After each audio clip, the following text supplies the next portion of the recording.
Night in the ring when Max asked you, you said absolutely you would fight. So is it 10% or is it absolutely that you're going to fight? Okay, 10% is a lot. For this situation, seriously, I'm ready. I want to fight May 5th, Cinco de Mayo. You know, I'm ready 100%. I give him a lot, options.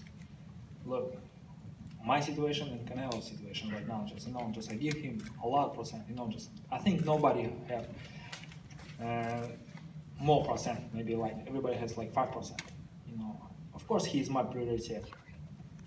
Do you feel like, have you think the hair follicle test that came out, do you believe that he didn't cheat, that it was contaminated meat, and are you over that, or do you still think he was cheating and took PEDs intentionally?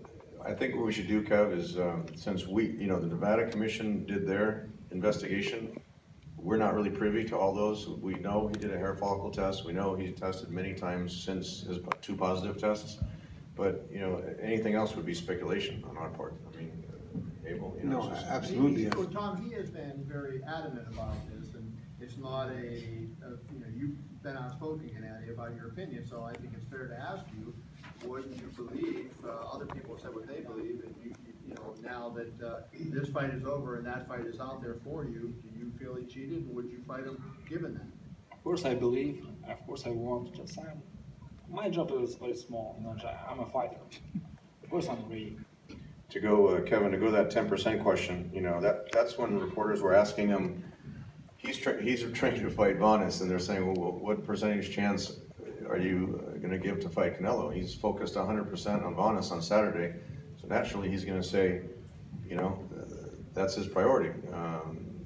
Look, the rematch with Canelo is the biggest fight in the sport of boxing. Both of them made career high paydays. We set the record for the 3rd highest gate in Las Vegas. That's the type of rematch. Some rematches go downhill. This is a type of rematch, as you hit on, with Canelo's positive test. Gennady was very outspoken, but he felt disrespected. He was the one that, because of Canelo's test, now all of a sudden his whole situation changed. And most likely, the odds were against him fighting May 5, and that would have been a disaster for him. So that's why he was frustrated. He was very edgy. It was during the middle of training camp, and he was outspoken. But you saw Canelo's reaction to some of Gennady's comments, and that whole promotion hit a fevered pitch. People, after it looked like the fight wasn't happening, people were still buying tickets. The MGM was calling me and saying, instead of refunds, people were still buying tickets. So, the ticket sales were on pace to break the number that we did on the first fight. Pay-per-views, interest, HBO said it was a much higher interest level than the first fight. And that we think if that fight happens, it's not a guarantee, but if that fight happens, it'll be a much bigger fight even than the second fight, especially if Canelo decides to fight in the second fight, like Abel said.